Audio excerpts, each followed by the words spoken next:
Kita mulai, ini sudah terekam. Assalamualaikum warahmatullahi wabarakatuh. Selamat sore dan Waalaikumsalam. bagi kita semua. Bapak Ibu yang kami hormati, sebelumnya kami sampaikan terima kasih atas waktunya untuk mengikuti kegiatan diseminasi aksi nyata modul 1.4 terkait dengan budaya positif pendidikan guru bergerak angkatan 9. Kegiatan kita pada sore hari ini nanti rangkaiannya adalah yang pertama pembukaan, yang kedua nanti sambutan dari Bapak Kepala SD Negeri 7 Karimun Jawa, kemudian dilanjutkan dengan pemaparan dan tanya jawab terus penutup. Sebagaimana susunan acara, marilah kita buka acara pada sore hari ini dengan bacaan suratul Fatihah bagi yang beragama Islam dan bagi yang non-Muslim bisa menyesuaikan. Mari saya hantarkan al-diniyah bisiril Fatihah. Alhamdulillah.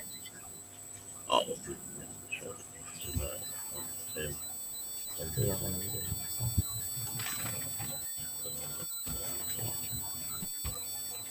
terima kasih. Acara yang kedua adalah sambutan dari Bapak Kepala Sekolah SD Negeri 7 Karimun Jawa kepada beliau Bapak Nanang Fitrianto, SPD. Waktu secukupnya kami persilahkan. Monggo Pak Nanang.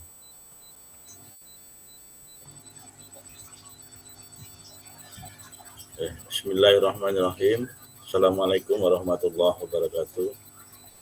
Waalaikumsalam warahmatullahi wabarakatuh.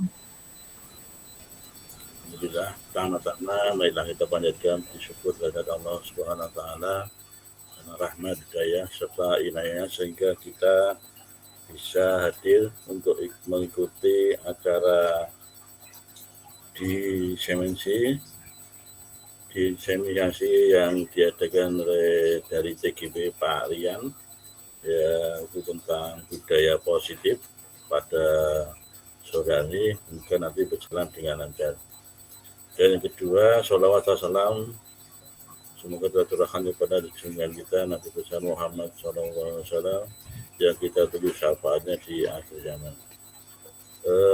Bapak Ibu sekalian, peserta yang ada di seminar ini, yang pertama-tama saya mengucapkan banyak terima kasih kepada Bapak Ibu sekalian yang sudah bisa untuk hadir dan mengikuti acara diseminasi budaya positif ini.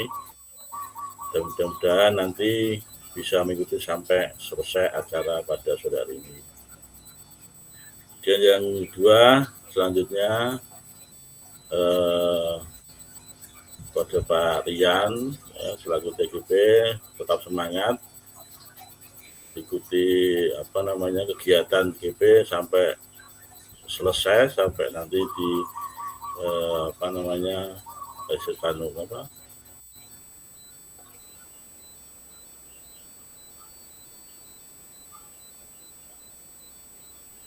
ya, gelar karyanya sampai karyanya sehingga nanti bisa menjadi salah satu guru yang ada di Karimun Jawa, terutama di SD Negeri 7 Karimun Jawa.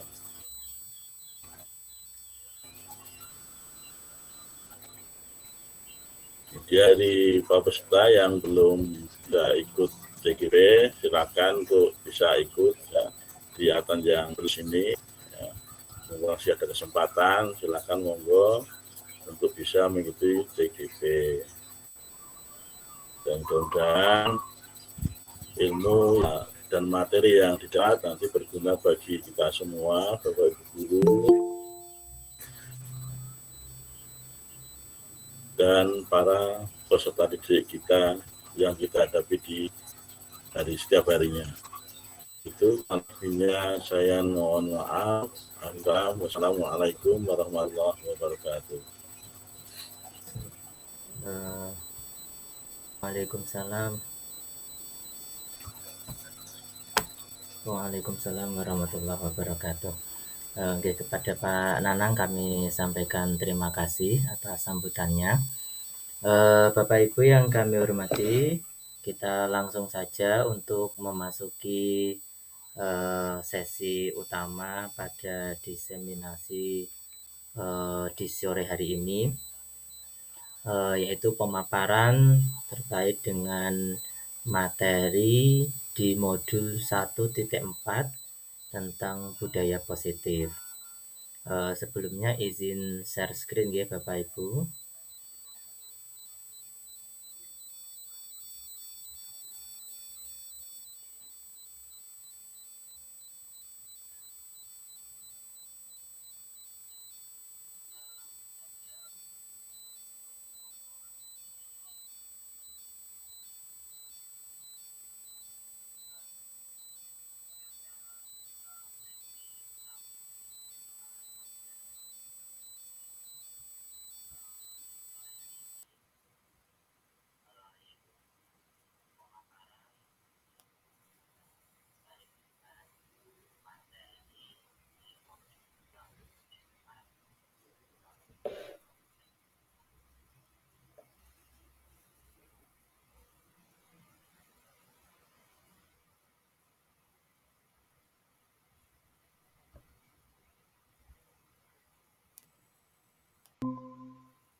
Sudah terlihat ya Bapak Ibu untuk materinya.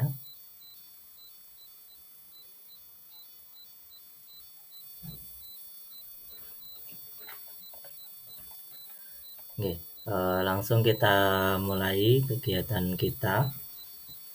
Eh, Terima kasih sekali lagi kami sampaikan pada Bapak Ibu yang telah berkenan hadir dalam kegiatan diseminasi pada sore hari ini. Diseminasi pada sore hari ini nanti akan membahas terkait dengan modul 1.4 program guru penggerak dengan tema budaya positif. Mengawali kegiatan kita atau materi kita, perkenalkan saya Rian Aziz Salahuddin SPD, calon guru penggerak angkatan 9. Suaranya mati Pak Rian. Oh, halo. Mikrofonnya. Oh, lu. Sebentar. Wala.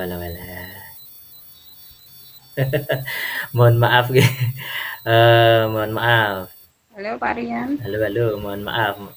Tadi Pak Rian, mikrofonnya mati Pak. oh, nggih, mohon maaf. Sudah terdengar nggih.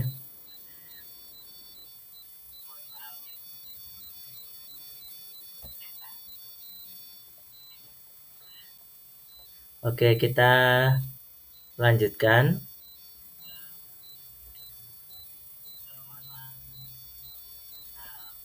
Perkenalkan, nama saya Rian Aziz Salahuddin SPD, calon guru penggerak angkatan 9 dari SDN 7 Karimun Jawa. Yang pada kesempatan kali ini akan memaparkan terkait dengan budaya positif, yaitu materi yang ada di modul 1.4 program guru penggerak.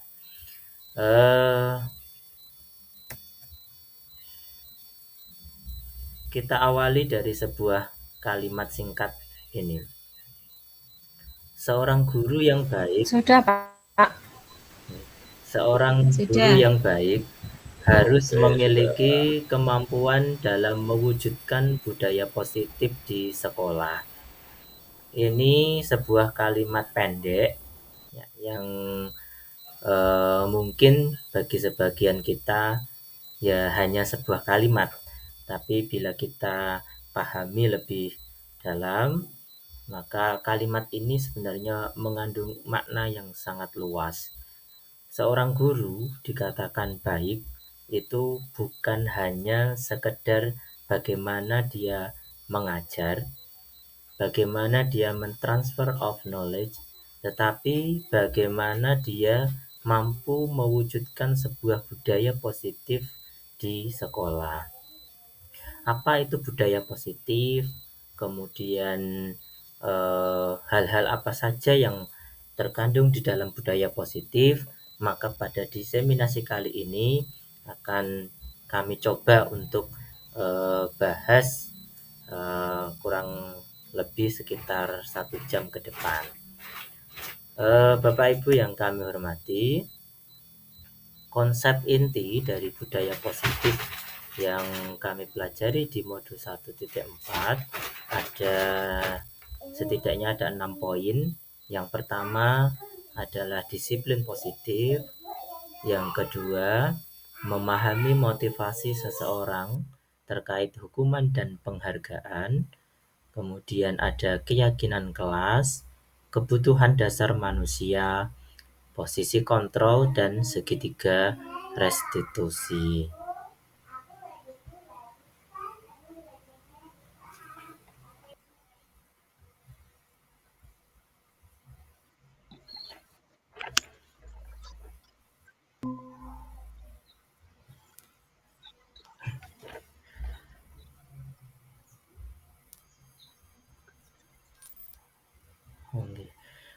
Mohon maaf nggih Bapak Ibu, ini sinyalnya agak susah di sini. Ini kami ulangi nggih.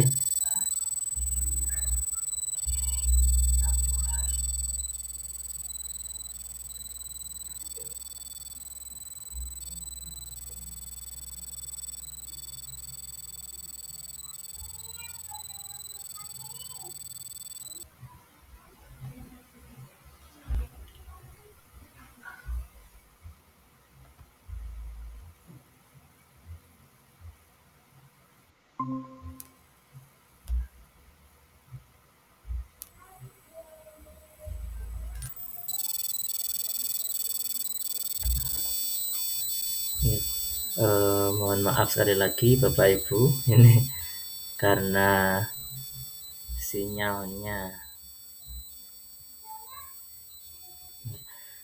Mohon maaf sekali lagi Bapak Ibu, ini terkait dengan sinyal, jadi mohon bersabar nggih Bapak Ibu. Kita ulangi lagi, kita share screen dulu.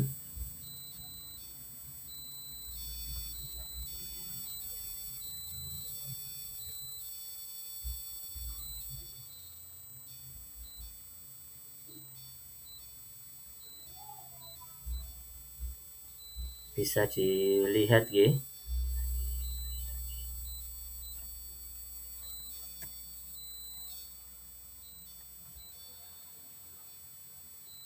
Oke, kita mulai lagi. Pada kesempatan kali ini kami akan mendiseminasikan modul 1.4 terkait dengan budaya positif. Perkenalkan, saya Rian Aziz Salahuddin, calon guru penggerak dari SD Negeri 7 Karimun Jawa. Kita akan mengawali diseminasi kita dengan sebuah kalimat sederhana, yaitu seorang guru yang baik harus memiliki kemampuan dalam mewujudkan budaya positif di sekolah. Ini mungkin sebuah kalimat sederhana, kalimat pendek, yang bagi sebagian kita mungkin menganggap ini sebuah kalimat biasa.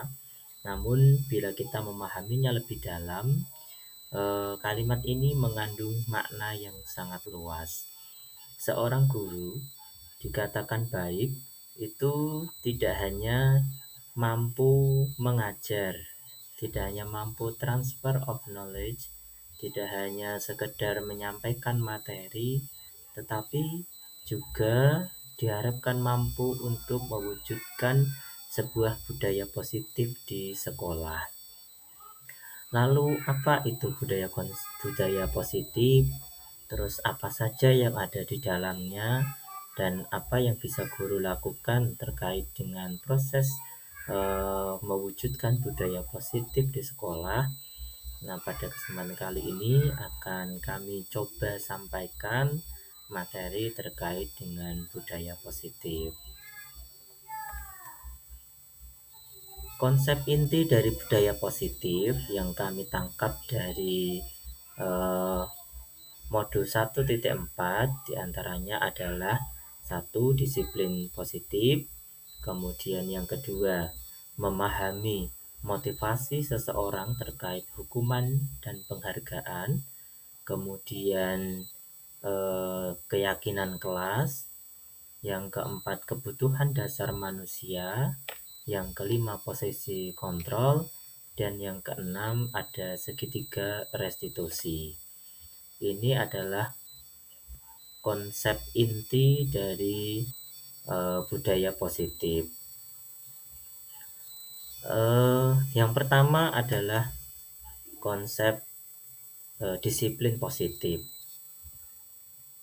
Disiplin positif adalah sesuatu yang kita lakukan dengan tujuan untuk menumbuhkan sikap disiplin yang didasari atas motivasi intrinsik guna memunculkan nilai-nilai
kami ulangi.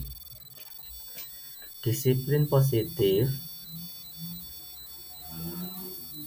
adalah suatu proses untuk menumbuhkan sikap disiplin yang didasari atas motivasi intrinsik guna memunculkan nilai-nilai.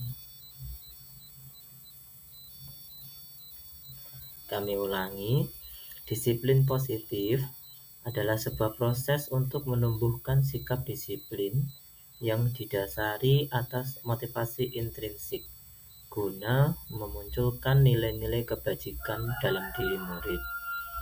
Nah, mungkin ini ada sesuatu hal yang baru,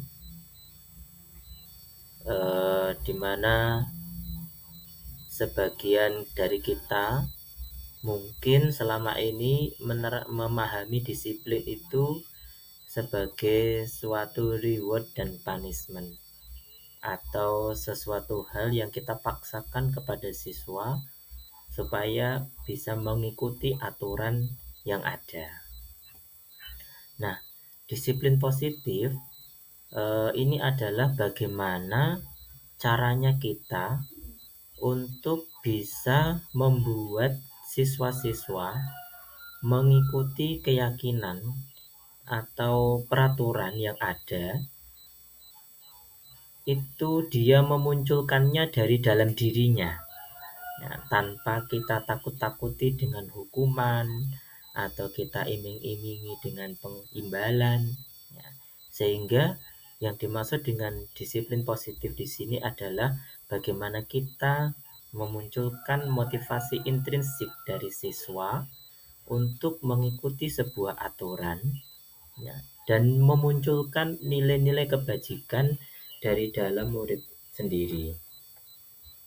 Nah, Ki Hajar Dewantara di dalam sebuah kalimat menyampaikan demikian.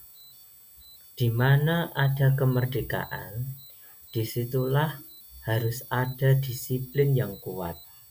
Sungguh pun disiplin itu bersifat self-disiplin.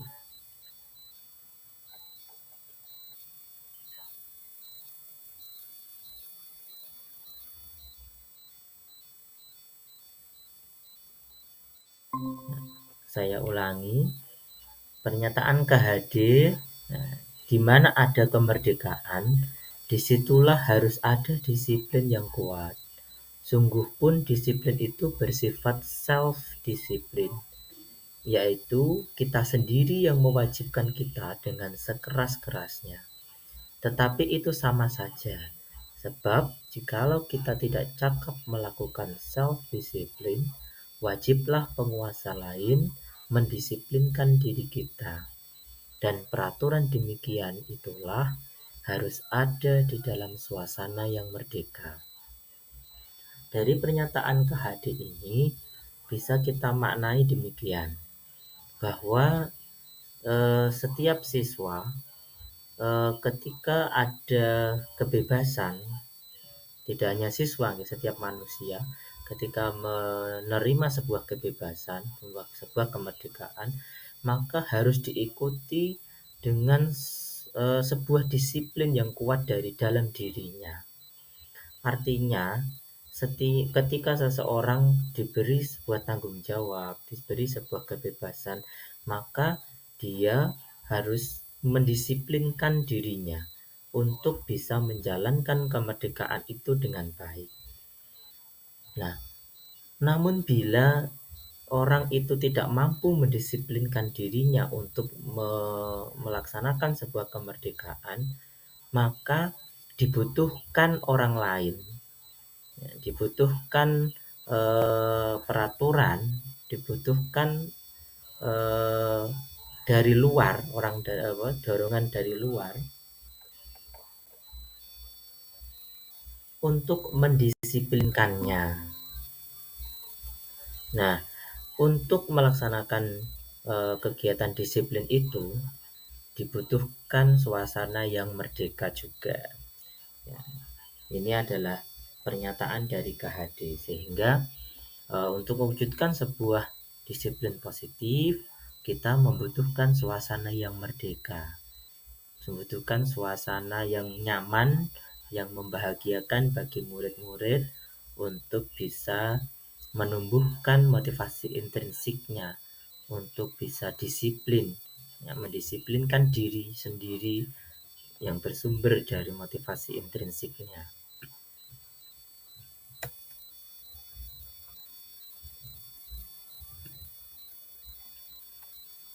Selanjutnya, seseorang, nah ini konsep yang kedua, yaitu motivasi perilaku manusia.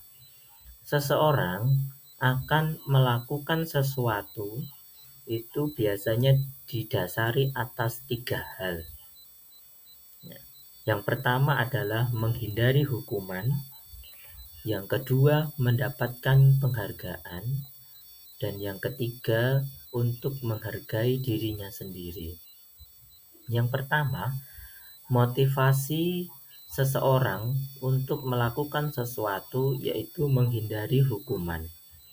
Nah, contoh misal, siswa kita akan mengikuti aturan karena terpaksa, takut akan dihukum. Nah, ini berarti siswa kita mengikuti aturan yang dibuat di sekolah itu karena takut dia akan dihukum. Jadi dia menghindari hukuman, maka dia mengikuti aturan yang ada. Yang kedua, mendapat penghargaan. Terkadang ini sering dilakukan oleh orang tua maupun oleh kita sendiri, guru. Biasanya muncul seperti ini. Kamu kalau dapat nilai sekian, nanti saya beri ini, begitu. Nah, sehingga anak tersebut akan berusaha sedemikian rupa untuk mencapai nilai tersebut dengan harapan mendapatkan imbalan. Nah, ini adalah motivasi seseorang yang kedua, yaitu mendapatkan penghargaan. Dan Menurut studi, ternyata dengan kita memberikan penghargaan kepada murid, ini justru bisa mengurangi kreativitasnya, bisa mematikan semangatnya. Nah, kita analogikan begini. Jadi ketika kita minta tolong kepada murid untuk menyapu misalkan, siapa yang mau menyapu nanti saya belikan es. Nah, ini siswa nanti akan terbiasa dengan hal yang seperti itu. Jadi nanti pada akhirnya ketika dia dewasa, dia tidak akan melakukan sesuatu kalau tidak mendapatkan imbalan. Nah, ini nanti akan menjadi hal yang buruk karena nantinya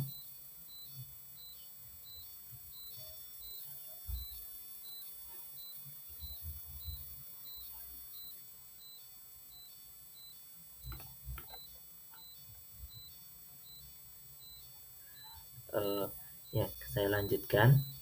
Dengan memberi penghargaan itu, dengan memberikan iming-iming atau imbalan itu, nanti akan menjadi sebuah budaya bagi murid ketika dewasa, tidak akan melakukan sesuatu bila tidak ada imbalan yang dia dapat. Sehingga di situ akan mengurangi semangatnya untuk berkreativitas. Nah,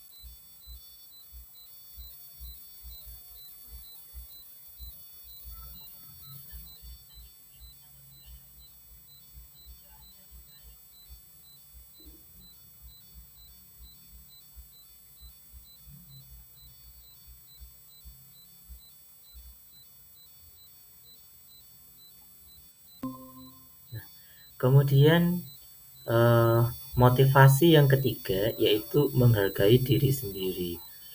Ini yang harus kita tanamkan kepada siswa-siswa kita, bahwa untuk melakukan sesuatu itu bukan karena orang lain, bukan karena takut pada hukuman, bukan karena ingin mendapatkan imbalan, tapi karena ingin menghargai dirinya sendiri.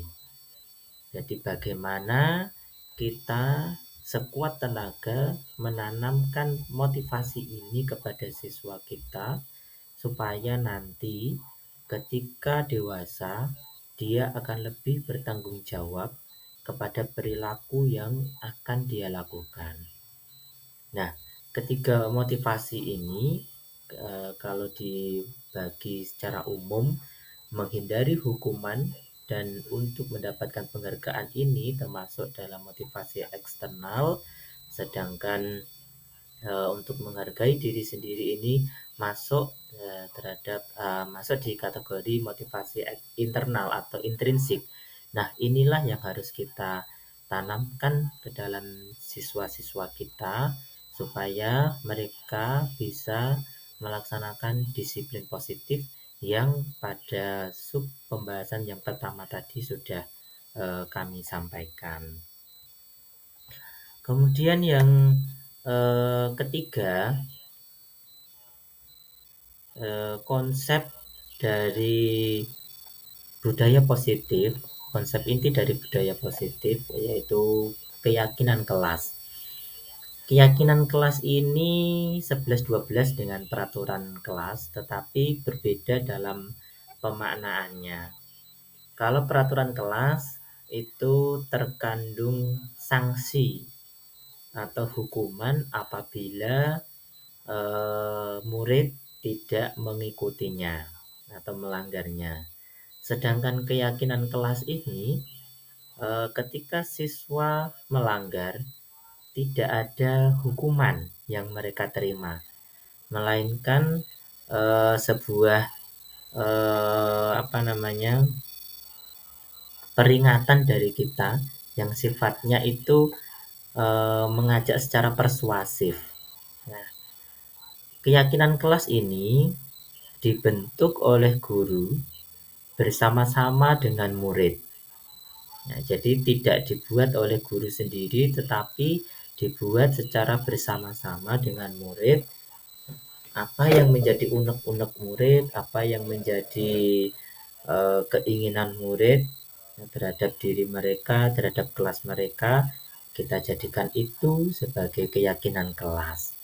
Namun ada batasan atau semacam apa ya namanya, ya batasan itu tadi ya. Jadi keyakinan kelas itu adalah sebuah kalimat universal positif yang mudah diingat dan bisa diterapkan di sekolah. Jadi kalimatnya itu adalah kalimat yang positif. Misalkan biasanya kalau kita menemukan peraturan kelas yang sering kita jumpai, itu kan dilarang membuang sampah sembarangan. Nah, atau mungkin tulisannya jangan membuang sampah sembarangan atau tidak boleh membuang sampah sembarangan.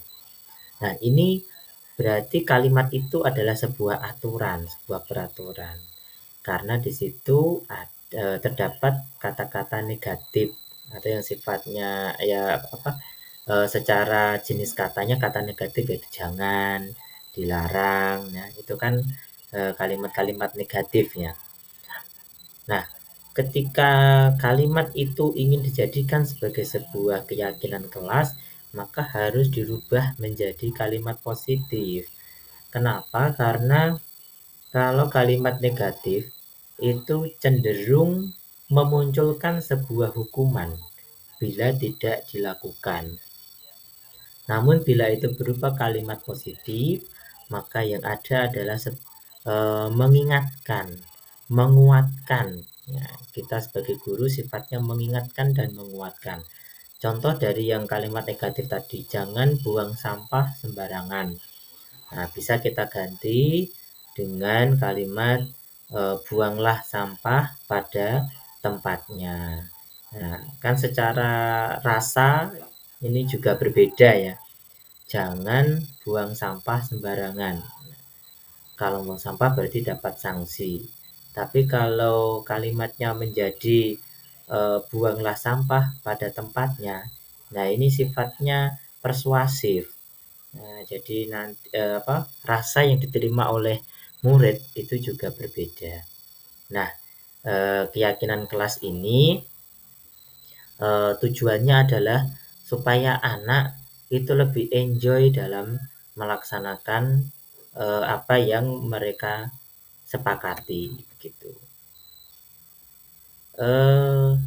Untuk membentuk sebuah keyakinan kelas ada tahapan-tahapan yang bisa dilalui oleh Bapak Ibu semua.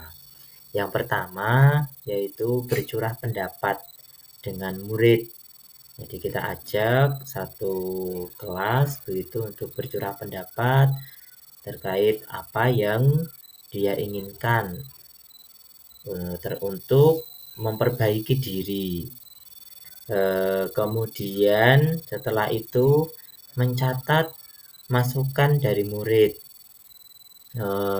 Apa-apa yang mereka inginkan itu kita catat atau bisa kita minta untuk mereka menuliskan di kertas, kemudian nanti atau mungkin yang terbatas bisa ditulis langsung di papan tulis ya. Kemudian setelah itu biasanya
Bapak Ibu kita lanjutkan nggih. Sinyalnya ini kurang mendukung sekali ini. Tadi sampai di tahapan yang kedua nggih. Setelah para murid bercurah pendapat, kita catat atau mungkin mencatatnya langsung di kertas atau mungkin langsung di papan tulis. Lalu kemudian kita analisa. Kita analisa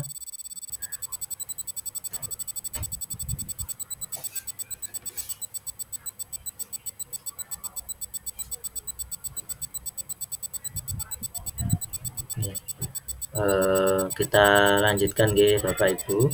Setelah kita mencatat masukan-masukan dari murid itu, kemudian kita analisa. Kita analisa dan mengganti kalimat negatif yang biasanya itu dari murid kan sudah terbiasa dengan bahasa jangan, tidak boleh, ya, dan sebagainya.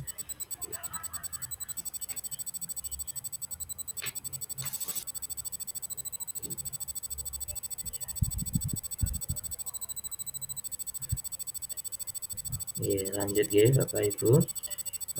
Mengganti kalimat negatif yang muncul dari siswa itu menjadi kalimat yang positif. Biasanya kan siswa sudah terbiasa dengan kalimat jangan, kemudian tidak boleh, dan sebagainya. Nah, ini kita rubah itu menjadi kalimat-kalimat positif. Kemudian yang langkah selanjutnya adalah meninjau ulang daftar peraturan yang disampaikan. Jadi apa yang sudah diungkapkan, yang diinginkan oleh siswa yang sudah kita tulis, ini kita tinjau ulang mana yang sesuai, mana yang bisa dilaksanakan, mana yang tidak, dan sebagainya. Dan yang selanjutnya, langkah kelima yaitu merangkumnya menjadi keyakinan kelas. Dengan bahasa-bahasa sudah positif itu, kemudian kita rangkum menjadi keyakinan kelas. Setelah itu kita memberikan sebuah penegasan kembali kepada seluruh warga kelas untuk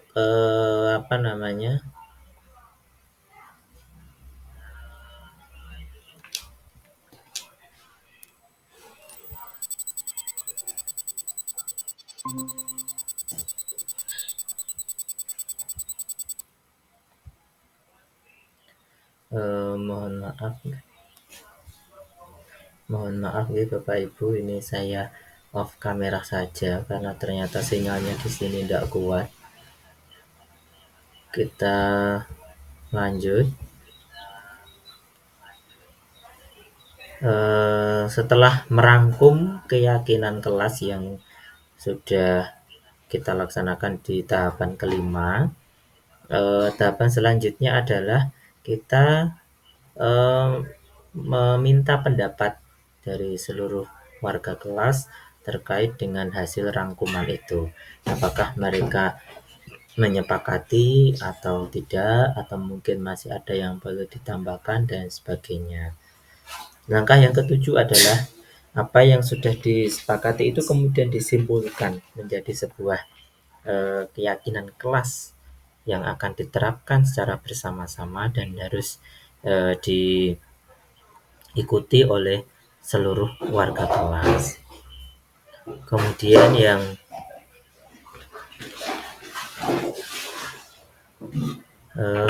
yang selanjutnya adalah tahapan proses persetujuan. Ya, biasanya dilaksanakan dengan menandatangani. Ya. Jadi keyakinan kelas yang sudah kita buat itu kemudian ditandatangani oleh seluruh warga kelas. Yang terakhir, yang 9, tahapan ke-9,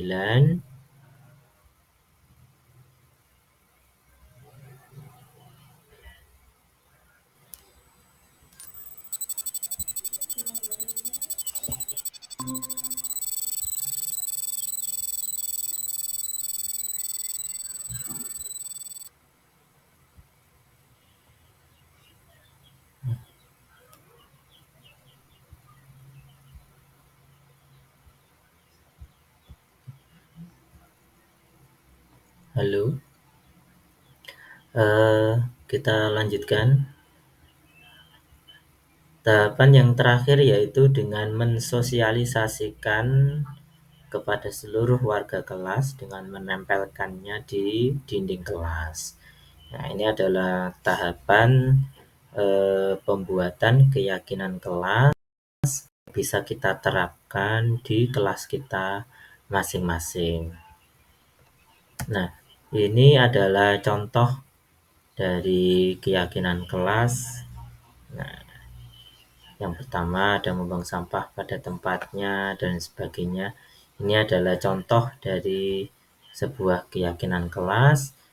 Nah, di sini tidak ada kalimat negatif yang muncul. Kemudian kata-kata atau kalimatnya bersifat universal. Jadi contoh kita menghormati orang lain. Jadi di dalamnya terkandung tidak boleh menghina, tidak boleh membuli dan sebagainya. Nah, ini adalah contoh keyakinan kelas yang sifatnya universal dan kalimatnya adalah kalimat positif. Tidak ada kata tidak ada kata dilarang dan lain sebagainya. Kemudian konsep inti dari budaya positif yang selanjutnya adalah kebutuhan dasar manusia. Bila kita ingin siswa kita mengikuti keyakinan kelas yang dibuat itu dengan sukarela atau dengan kata lain muncul motivasi intrinsiknya, maka kebutuhan dasar manusia yang melekat di dalam siswa kita termasuk harus kita penuhi. Kebutuhan dasar manusia itu apa saja? Yang pertama adalah bertahan hidup. Yang kedua, rasa kasih sayang dan rasa diterima. Kemudian yang ketiga, kebutuhan penguasaan. Yang keempat, kebebasan. Dan yang kelima, kesenangan. Jadi setiap manusia itu memiliki kebutuhan dasar yang harus dipenuhi. Bila kelima kebutuhan dasar ini tidak terpenuhi, biasanya seseorang itu akan cenderung menolak atau sifatnya melanggar apa yang menjadi sebuah disiplin atau kesepakatan bersama. Nah, sehingga kita sebagai guru sebisa mungkin memenuhi kebutuhan dasar ini supaya siswa-siswa kita bisa mengikuti keyakinan kelas yang disepakati. Bertahan hidup itu adalah sebuah kebutuhan dasar yang harus dipenuhi karena pada hakikatnya memang manusia hidup ya untuk bertahan, sandang, pangan, papan. Ya. Tapi tidak mungkin toh kita memberi papan pada siswa kita, tidak mungkin memberi sandang. Ya. Dalam artian di sini adalah seperti pendidikan, kemudian kebutuhan-kebutuhan yang sifatnya adalah untuk mempertahankan hidup. Kemudian yang kedua kebutuhannya adalah rasa kasih sayang. Jadi anak murid itu pasti membutuhkan kasih sayang.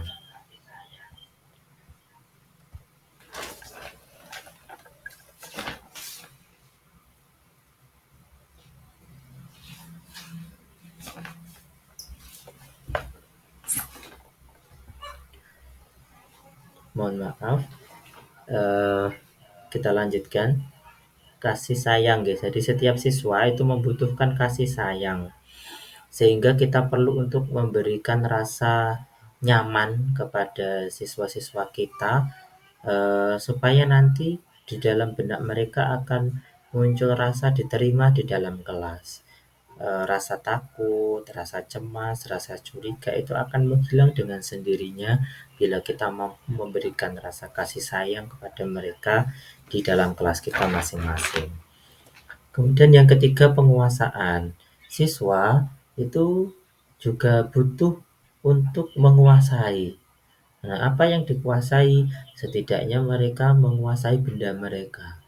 Artinya, ketika mereka memiliki sesuatu, itu bisa mereka kuasai dengan penuh.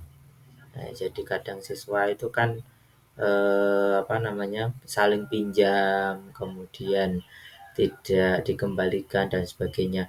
Nah, ini kita harus memastikan bahwa siswa tersebut mampu menguasai benda, kalau ini contohnya benda, harus mampu menguasai benda yang mereka miliki. Kemudian yang keempat adalah kebebasan.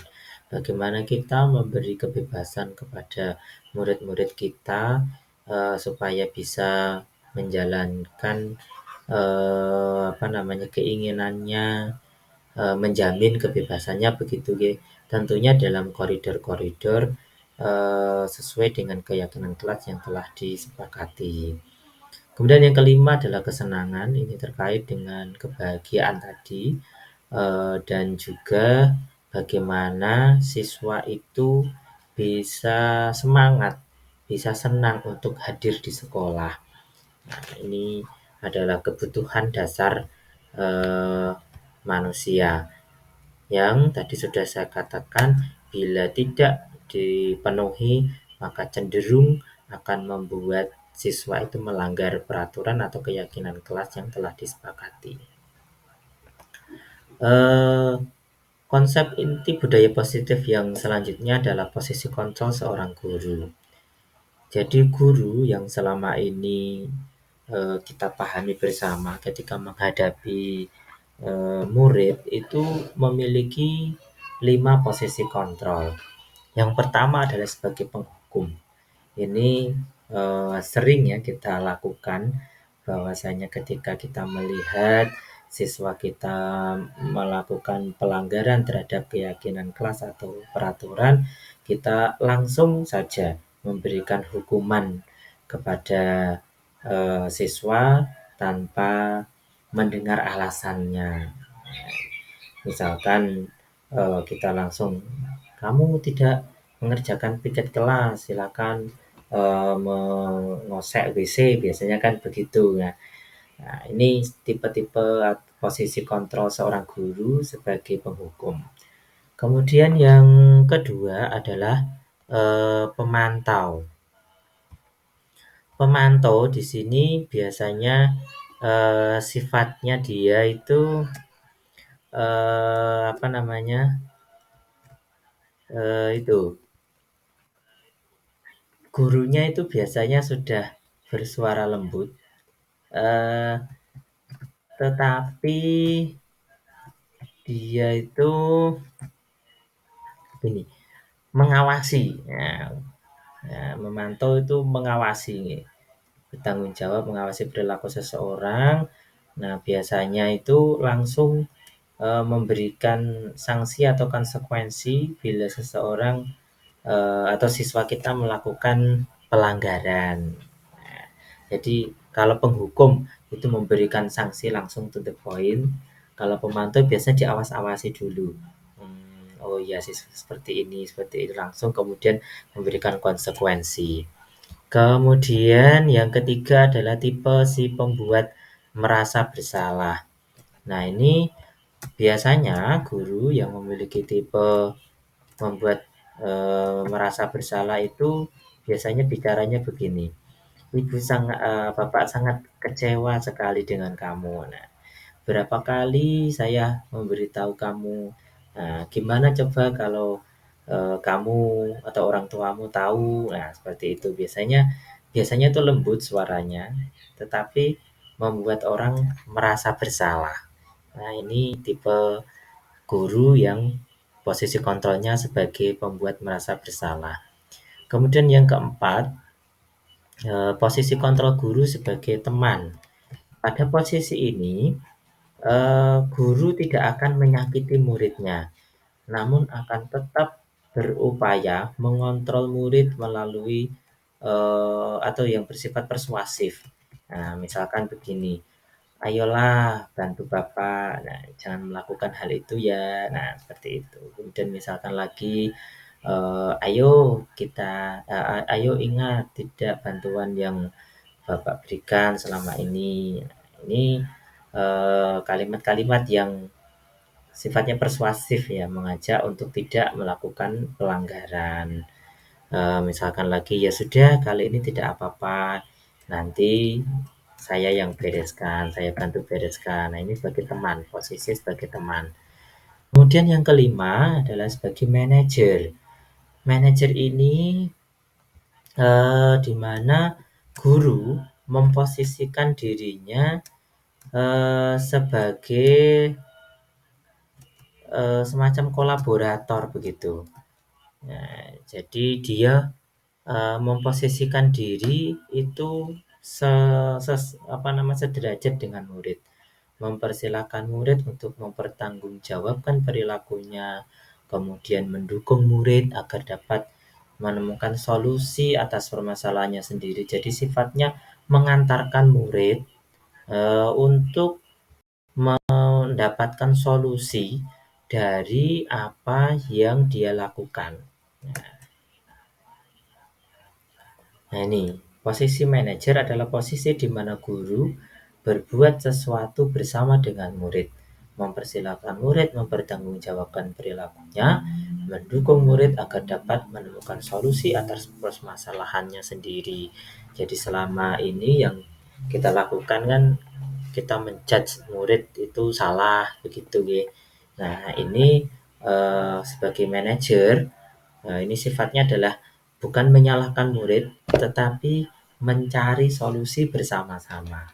Nah, usahakan solusi itu muncul dari murid itu sendiri. Nah, posisi manajer ini ya, pada modul 1.4 pendidikan guru penggerak inilah yang diharapkan menjadi posisi yang akan sering dilakukan oleh guru dalam menyelesaikan permasalahan yang dihadapi oleh siswa. Kemudian selanjutnya ini adalah konsep dari budaya positif yang terakhir, yaitu restitusi.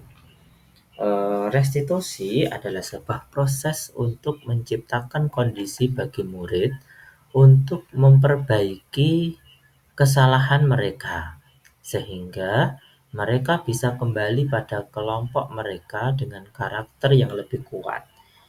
Nah, ini adalah kelanjutan dari posisi kontrol guru sebagai manajer. Nah, ketika guru sudah menempatkan dirinya sebagai seorang manajer, maka tahapan selanjutnya ketika menemui sebuah masalah, menemukan siswa melakukan pelanggaran, maka yang dilakukan oleh guru adalah dengan melakukan restitusi. Nah,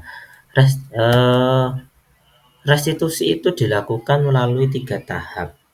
Maka dalam sub pembahasan ini kita sebut dengan istilah segitiga restitusi.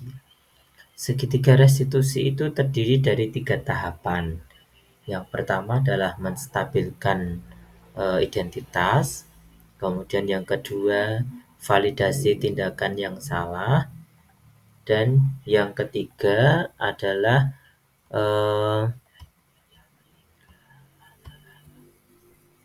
menanyakan keyakinan.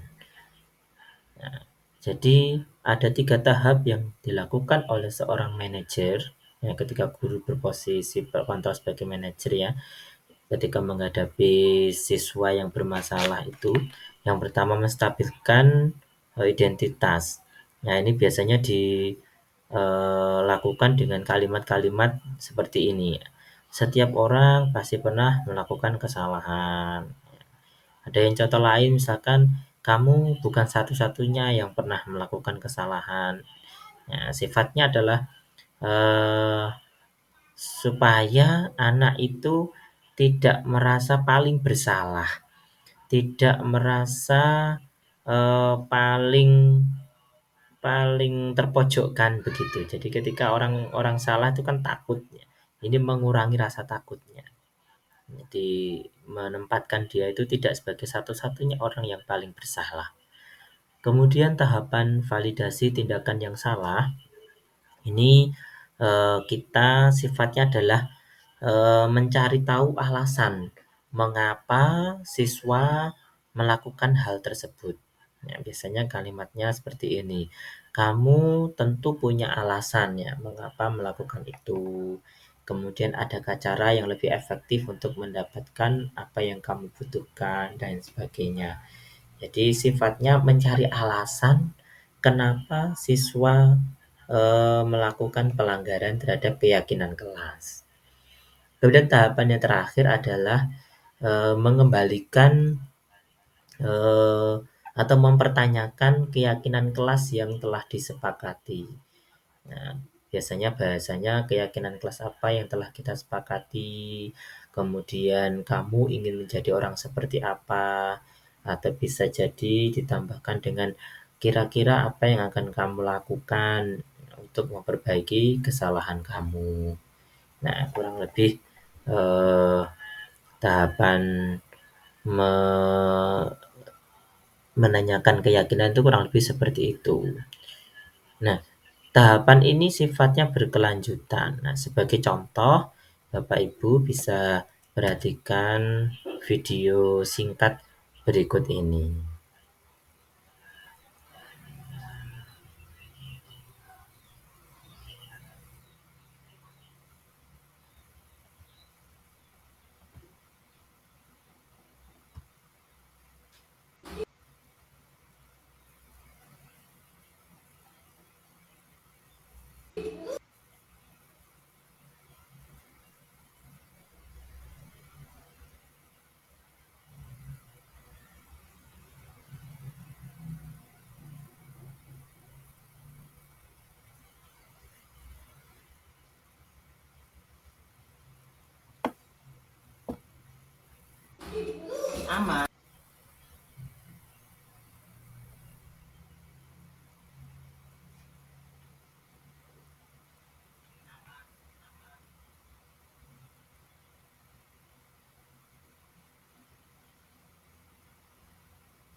Mohon maaf Bapak Ibu, ini terkendala jaringan ini.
Mohon maaf Bapak Ibu terkait kendala sinyal lagi nggih.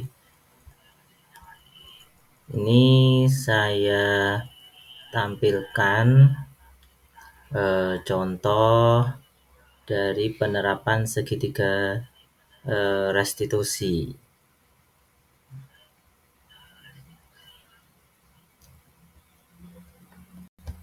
Nah, sebentar.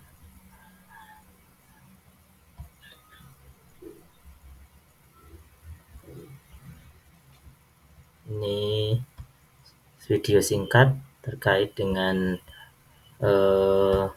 penerapan segitiga restitusi.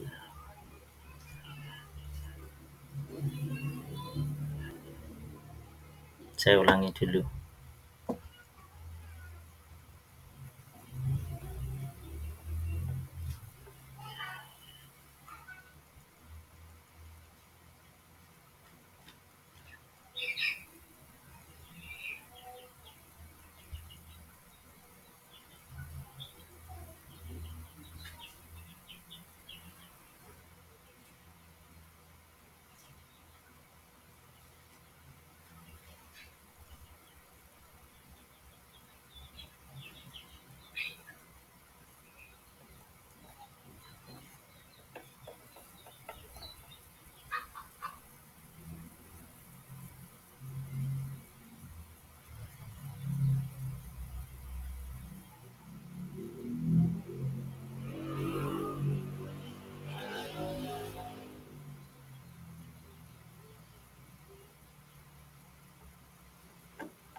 Itu adalah contoh singkat terkait dengan penerapan segitiga restitusi.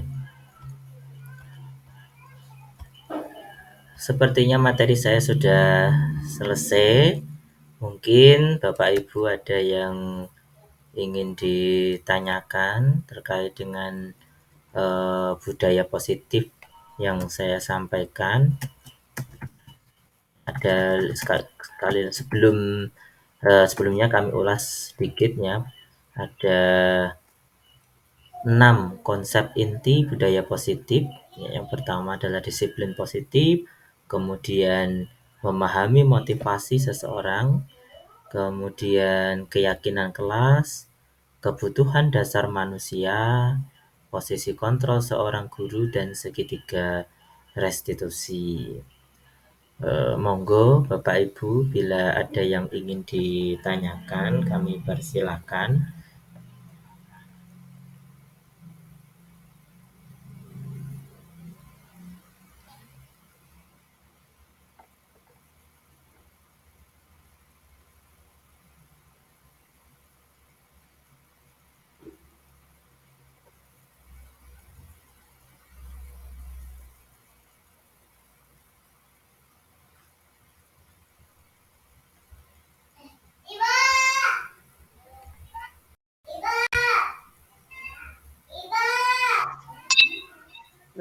Halo, assalamualaikum. Nggih, waalaikumsalam. Nggih. Assalamualaikum. Nggih, Pak Rian, waalaikumsalam. Nggih. apakah suara saya terdengar? Oh, nggih, terdengar Bu Umi. Nggih, monggo, monggo. Perkenalkan diri dulu Bu Umi. Oh iya, saya mau. Oh iya, terima kasih atas kesempatan yang diberikan. Perkenalkan, nama saya Bu Umi Utlaifah, biasa dipanggil Bu Umi. Untuk saat ini saya bertugas di SD 6 Karimun Jawa. Izin bertanya ya Oh, Bapak, nggih, monggo Bu. berkaitan dengan keyakinan yang sudah jenengan paparkan tadi, bagaimana sih caranya menerapkan keyakinan kepada anak yang benar-benar super aktif, karena kan banyak sekali ya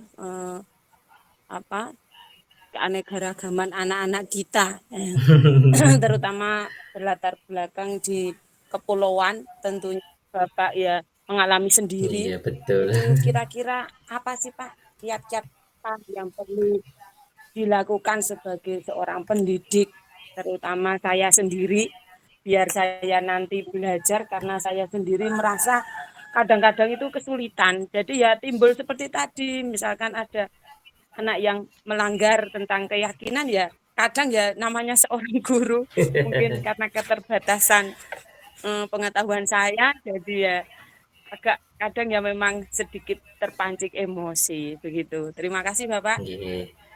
Terima kasih. Assalamualaikum warahmatullahi wabarakatuh. Waalaikumsalam warahmatullahi wabarakatuh. Nggih, terima kasih Bu Umi atas responnya, atas pertanyaannya. Jadi keyakinan kelas yang sudah dibuat itu kan kita harapannya disepakati, diikuti dan dilaksanakan oleh seluruh warga kelas. Ya. Kadang itu memang ada siswa yang mohon maaf super aktif gitu, sehingga kadang sok jahil, sering jawili kan apa temannya dan sebagainya. Nah, ini saya mencoba menjawab, mungkin kalau kurang pas gitu nanti bisa didiskusikan kembali. Konsepnya dari sini Bu.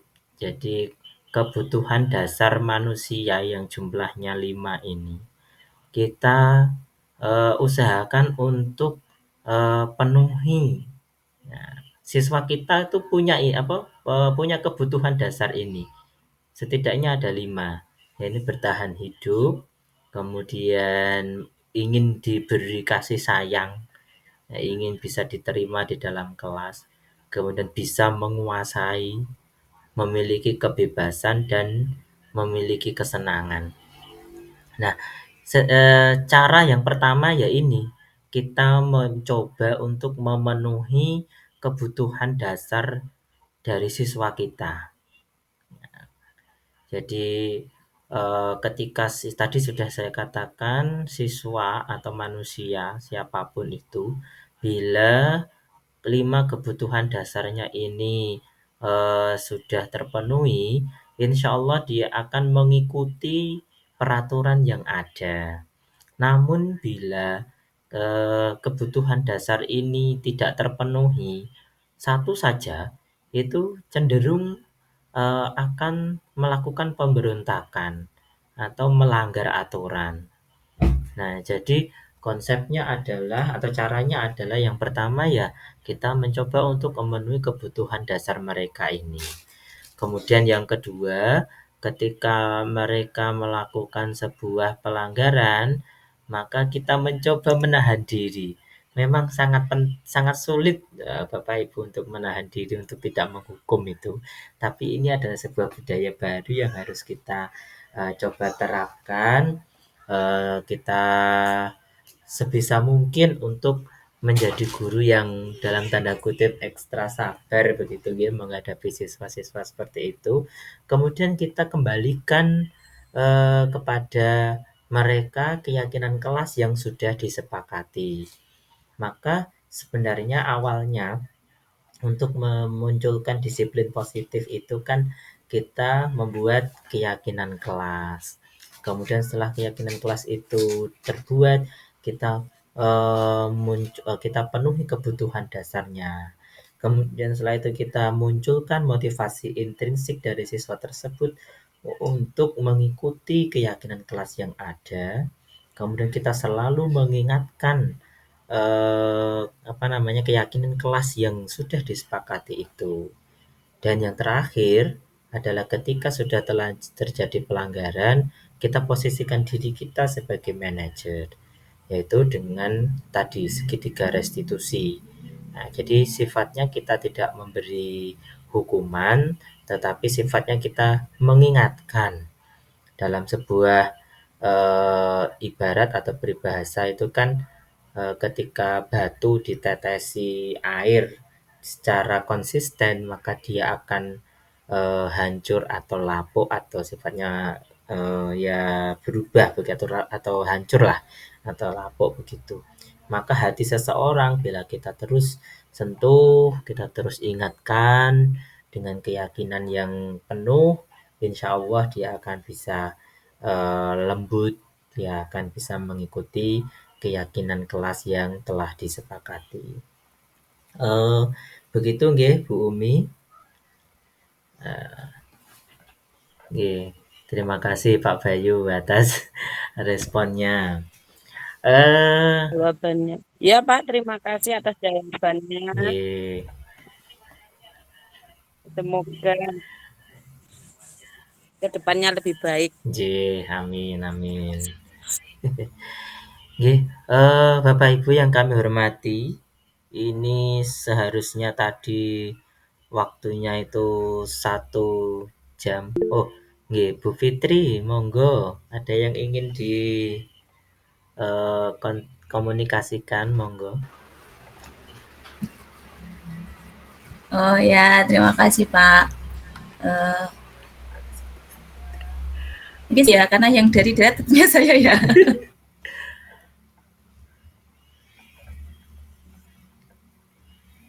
Terus Robyong Longgo. Keyakinan kelas ya di kelasnya jenengan. Jenengan saya mau bertanya. Sudah menyusun sebuah keyakinan kelas di kelas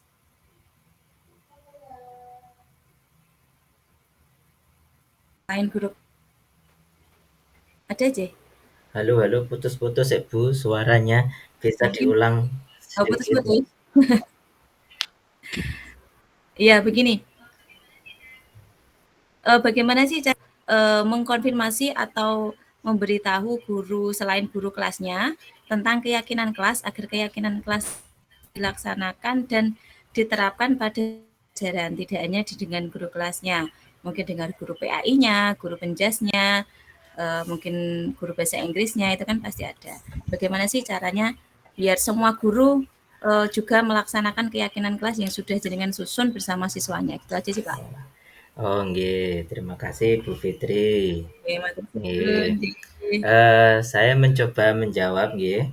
Jadi keyakinan kelas ini tadi kita coba kembali ke sini. Ini kan disusun secara bersama-sama dengan guru dan murid. Hasil dari ini, hasil dari apa namanya keyakinan kelas yang sudah dibuat ini ada pada tahapan yang ke-9, yaitu sosialisasi dengan menempelkannya di dinding. Ini salah satu cara. Bisa jadi sosialisasi bisa dilaksanakan dengan meminta kepala sekolah untuk membuat sebuah rapat, kita berkumpul bersama, kemudian menyampaikan keyakinan kelas yang sudah dibuat bersama dengan murid-murid. Kalau di SD kami kemarin itu kita membuat keyakinan kelas, kemudian setelah jadi kami berdiskusi baik dengan guru kelas yang lain maupun dengan guru mapel untuk menjadikan keyakinan kelas yang sudah dibuat itu diadopsi atau di apa namanya dimodifikasi misalkan perlu untuk dijadikan keyakinan sekolah sehingga bisa diterapkan di semua jenjang kelas mulai dari kelas 1 sampai kelas 6 kalau di SD. Jadi begitu Bu, jadi caranya ketika sudah disepakati kemudian kita sosialisasi tidak hanya ke siswa kita tapi juga ke dewan guru yang lain dengan itu tadi mengundang, meminta bantuan kepala sekolah untuk mengundang dalam sebuah rapat, kemudian kita sampaikan itu, kita diskusikan, kiranya bisa diterapkan di sekolah, tidak hanya di dalam kelas. Begitu Bu Fitri, cukup atau ada yang dikonfirmasi lagi?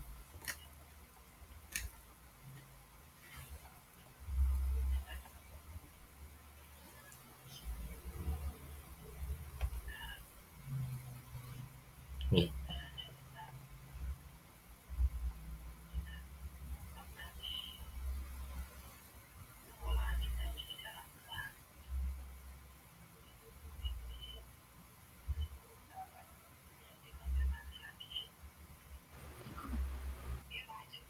Oh, nggih.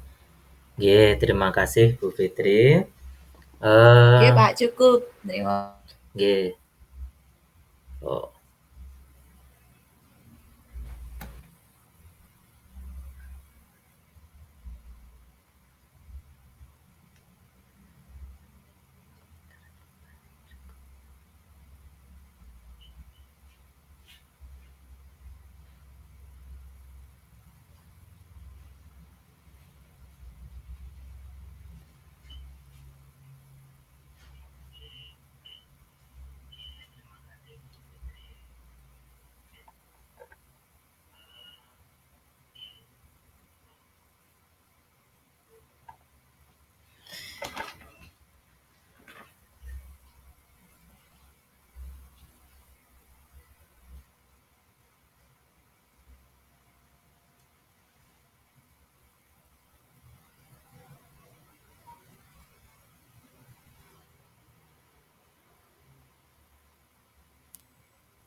nggih.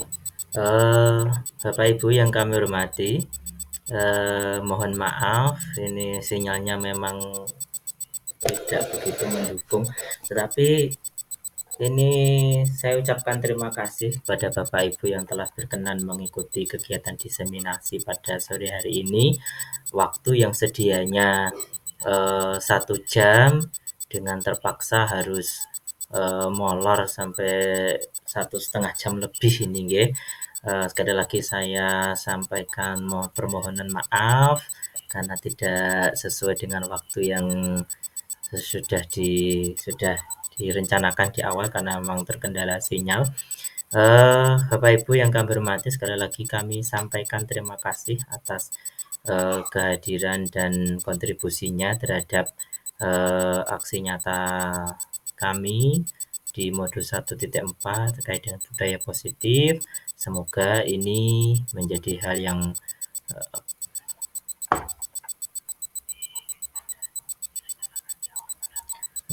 semoga ini menjadi hal yang positif bagi kita semua. Marilah kita tutup kegiatan diseminasi pada sore hari ini dengan baca.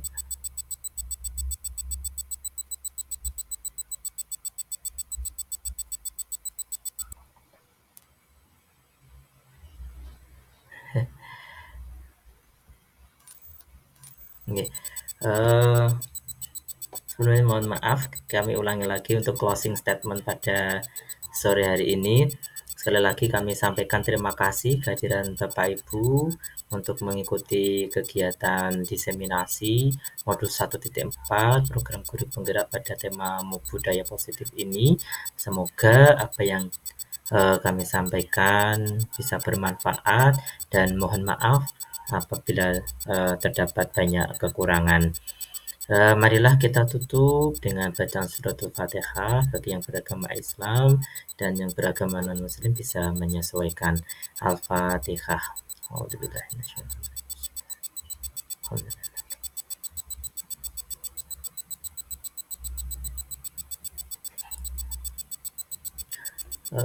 Demikian, kurang lebihnya mohon maaf.